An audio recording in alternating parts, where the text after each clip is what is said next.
Good morning, students. Yesterday we learnt about the parts of speech where we started with nouns and we had completed the introduction and the explanation of nouns. And yesterday, even in the last video, we have just introduced pronouns. So now we are going to continue, but we'll be doing it in brief because the entire topic, the entire parts of speech we'll be doing in a brief part, and because you have transformation of these sentences in the syllabus. So we'll be going in brief, then we'll be going to transformation, right? So yesterday we read about pronouns. We read that pronoun is a word that is used in place of a noun, right? Now, and we also read that there are 8 different kinds of pronoun, where we read personal pronoun, possessive pronoun, reflexive pronoun, emphasizing pronoun, demonstrative pronoun, interrogative pronoun, indefinite pronoun, relative pronoun, right? So we are going to come to each pronoun one by one, but very quickly. So first one is the personal pronoun. It is the pronoun that refers to the speaker, the person spoken to, and the person spoken about, right? The speaker, like right now I am speaking, so I am the speaker. The person spoken to, I am speaking to you. So you are the person who is being spoken to. Then the person spoken about, I am talking about a third person, right? Maybe about any other third person, maybe your friend, okay? So the person spoken about. So I am the one who's speaking. The speaker is the first person, and the person who is I am speaking to is the second person, right? You. And the third person about whom I am talking is the third person, the person we are speaking about.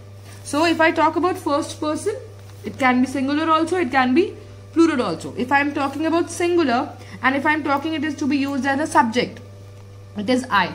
And if I am talking in plural, it is we. And if I have to use this as an object, it is me for singular, and for plural it is us. For generally we use us, no? That is why. Now if I talk about second person, there is no change whether it is singular or plural, it remains you only. Whether we are using it as a subject, whether we are using it as an object, it will remain same. Singular also, plural also, it will remain you. Now if I talk about third person, now it has a difference. If I am talking about third person and I am talking about subject to be used as a subject, in that case, if it is a singular person I am talking of, if it's a boy, we are going to use he. And if it's a girl, we are going to use she. For masculine gender, we are going to use he. For feminine, we are going to use she. And then for animals or birds or things, we are going to use it. Similarly, the object, if it is a boy I am talking of, or masculine gender I am talking of, it is going to be him. And if it is feminine, I am going to write her in the object, and it remains the same, right? And if this was in the singular case, if I am talking of plural, it is going to be they, and for as a subject, and it is to be used as an object, it is going to be them. Hope this is clear. Now the second one is interrogative pronoun. If I am talking of interrogative pronoun, these pronouns are to be used to ask questions, where we ask question, right? Using the words either wh, from the words like wh, what, who, whom, whose, which. When I am using these words and I am asking a question, it is an interrogative pronoun. Okay? And at the end, we generally put a question mark. Like say, for example, dash did you buy? So I am using a question mark. What did you buy? I am asking it. What did you buy? Then second one, whom did you meet? Whom? I am asking a question. And using this word which are being mentioned, it is known as interrogative pronoun. Now next one is demonstrative pronoun. These are used to point out something specific within a sentence. I am talking of something specific within a sentence, right? It can be referred to a people or a person or a thing in relation with the speaker or the writer. Say for example, I am the speaker. Dash is my book. This is my book. So demonstrative pronouns are generally this, that, these, those. Where this and that are singular, these and those are plural. Clear? Now, dash is my book. This. Dash are her shoes. These. Now, if I am giving to you, dash are his books, it is going to be those are his books. Dash is my friend. This is my friend. Now, again, these are what? Demonstrative pronoun. Next one is possessive pronoun. These pronouns show possession or ownership. That is, it shows who owns a particular person or a thing or an object. Say for example, the general personal pronouns, the possessive pronouns used are my, mine, his, hers, its, ours, theirs, our, her, their, your, yours. Now for example, this book is dash. This book is mine. Next, the dress in your hand is, the dress in your hand is mine. Clear? Next, let us come to the next one, which is relative pronoun. These are used to connect a clause or a phrase to another noun or a pronoun, where I am connecting one noun to another noun or a pronoun, right? Say for example, the book.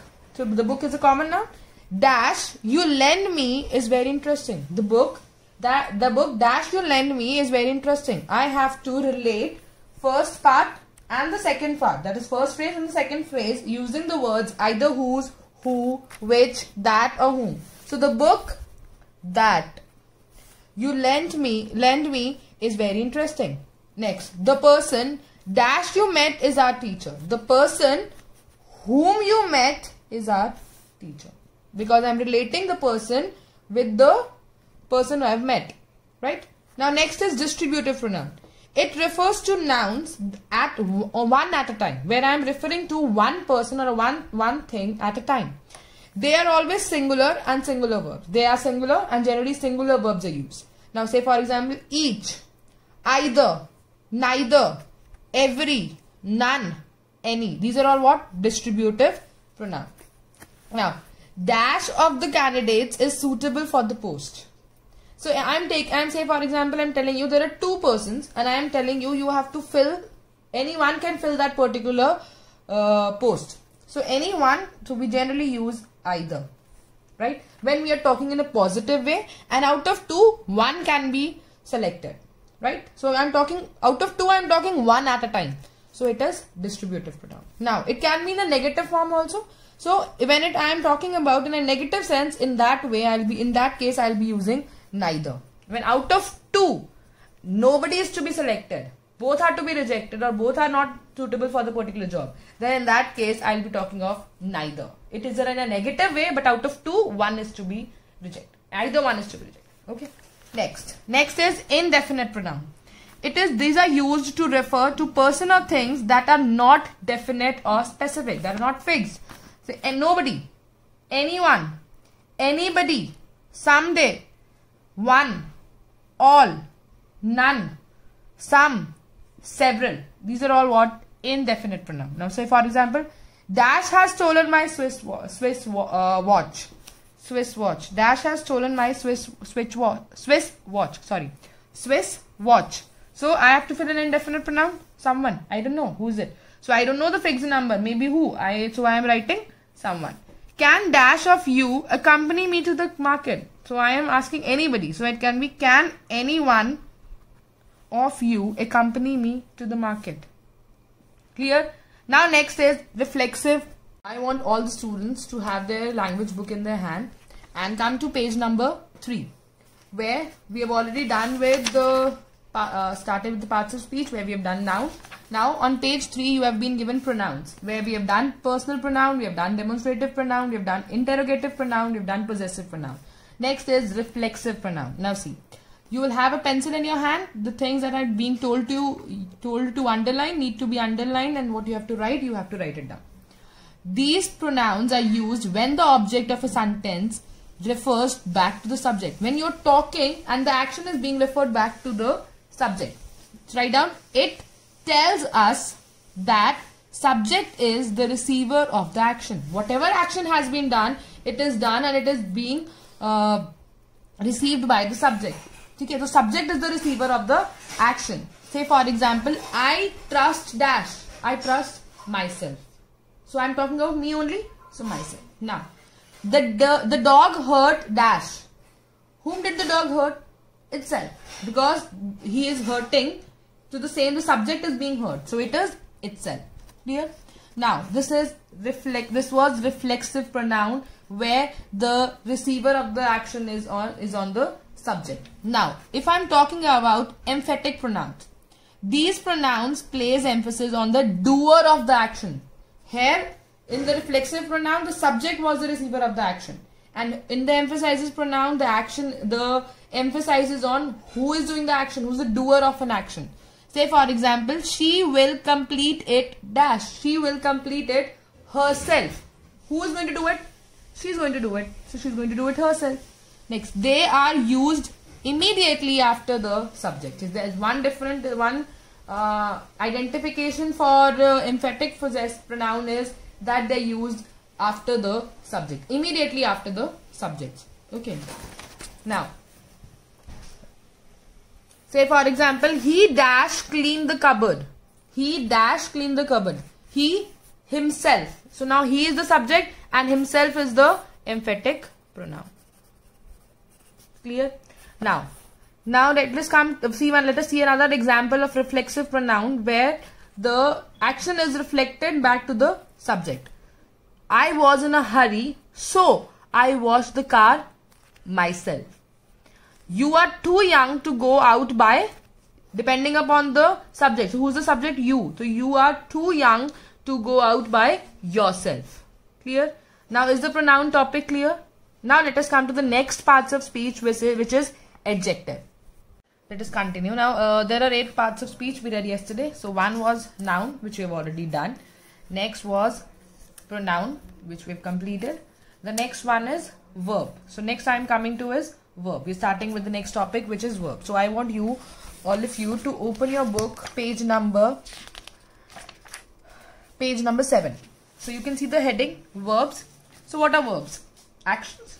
Yeah, right. Action which is being done. Write, play, stand, sit. These are what? Actions. And they are also known as verbs.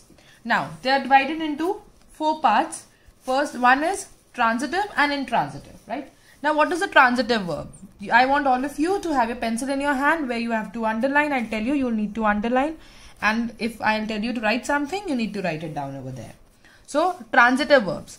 The verbs that have an object. So, the verbs that have an object and they complete, in order to get a complete sense, they need an object within, right? In a sentence. And generally, the answer to the question, you will get an answer to the question in the sentence as what, where. Say for example, Jane sings a song. What does Jane sing? A song. So you are having an object which is completing the verb. Jane sings. It's also a complete sentence, but then it is not a transitive verb. Why? Because it does not have an object with it. But when I'm saying Jane sings a song, what does Jane sing? A song. So that is, sing is the verb, a song is the object. Now similarly, if I give you, she is driving a car. So she is driving a car. What is she driving? A car. So you're getting an answer to the question what? And then you have an object to complete the sentence, to give a complete sense. So what is the verb in it? Driving. And what kind of a verb is it? Transitive. Clear? Now, if I have a verb that do not have an object, but even without an object, it gives a complete sense, then it is an intransitive verb. Say for example, Suman runs. I am not getting answer to the question what, where, but she runs. It's a complete sentence. The sentence is complete and giving a proper meaning that Suman is running. Suman runs. So it is a intransitive verb. Similarly, she smiled. Now, what did she look at, smile, and why is she smiling? We don't know. But the sentence, the verb is giving a complete meaning. So she smiled. So smiled is the verb which is an intransitive verb. So now is it clear? Transitive and intransitive.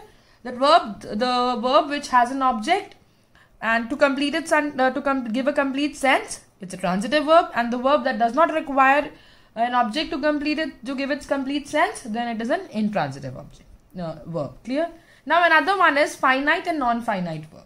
Now what is a finite verb? The verbs that change their form. Underline this, change their form when there is a change in the person or number of the subject. Whenever the number or the person in the subject changes. Say for example, right now he walks home. I am talking of one person, so it has become walks. But if I write down they dash home, now it will become they walk. Now it has changed according to the subject, according to the number. right? It has become plural, so it is only verb first form. Now earlier it was verb first form plus s or es. Now when the verb changes with the change in the number of the subject, then it is a finite verb. And the verb which does not change, so underline this, that does not change with change their form, even if there is a change in the number of the person of the subject. Now for example, Ritesh likes to watch the ducks in the lake. Now the verb is watch, right? And how many persons are there in the subject? One, Ritesh. But now if I convert it into plural, Ritesh and Sony like to watch the ducks on the lake. Again, now the subject has become more than one. Now it is Ritesh as well as Sony. So there are two persons included. Now, but with the change in the number of the subject, the verb has not changed. It is still like. Sorry, it is still watch. So when it does not change, then that verb is known as non-finite verbs. Now, for example, they like dash the ducks in the lake. Again, I have given the verb as watch. So they like to watch. Again, the verb has not been changed. So it is non-finite verb. Hope this topic is clear to you. Now let us come to the next topic, which is the next part of speech. The next that we read was, so now we're done with verbs. The next one that we have to do is adverb. So I'm coming to the next topic, which is an adverb. Now say for example, I say, she sings nicely. She sings nicely. Where sings is the verb, and nicely, how is she singing? Nicely, right? When I am describing that verb, it is known as adverb, right? So what is an adverb? Words that describe a verb. Now say for example, she ran slowly. Ran is a verb, is an action being done, running, right? So that is the verb. Now how is that action done? How is that verb being performed? How is that verb being described? Then it is an slowly, so that is an adverb. Clear? Now let us come to kinds of adverbs. Now there are 6 kinds of adverbs. First one is adverb of manner, then adverb of place, adverb of time, adverb of frequency, adverb of degree, then next one is interrogative adverb. I am repeating it again. Adverb of manner, adverb of degree, adverb of place, adverb of time, adverb of frequency, adverb of next is interrogative adverb, right? 6 are done. Now the first one, adverb of manner. When you get an answer to the question, how that action is being performed. So how is that action being performed? Maybe nicely, maybe gracefully, maybe slowly. These are all what? Adverb of manner, right? Then it answers to the question how.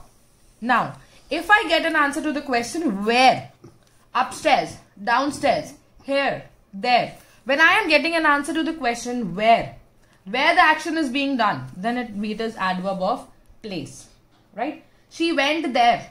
So I am talking of some place. So that is, I am getting an answer to the question where. So it is adverb of place. Next is adverb of time.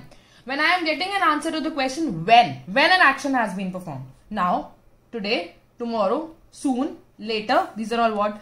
Adverb of time. Now next, if I get an answer to the question how often that action is being performed. Rarely, regularly. Then in that case it is adverb of frequency, right? Now, if I get an answer to the question to what extent, very, few, then in that case it is adverb of degree. Now, interrogative adverb. When I am asking a question, then in that case we use interrogative adverb, right? Say for example, I have written few sentences. We will identify which adverb has been used in it. He is staying here. He is staying here today. Now, if I talk about here, it is adverb of place. And if I talk about today, it is adverb of time. Please don't come today. Again, I am telling when are you not supposed to come. I am getting the answer to the question when. So it is adverb of time. They fought bravely. How did they fight? How did they fought? Bravely. So I am getting an answer to the question how, which is adverb of manner. Next, the book is very costly. Very. That is adverb of degree. She seldom comes here. Seldom. How often? Then it is adverb of frequency. Where did you meet her? Where? I am asking a question. So it is an interrogative adverb. Hope this topic is clear to you. Now in the next video, we will continue with 3 topics, which is adjective, preposition and conjunction, and a brief part of interjunction.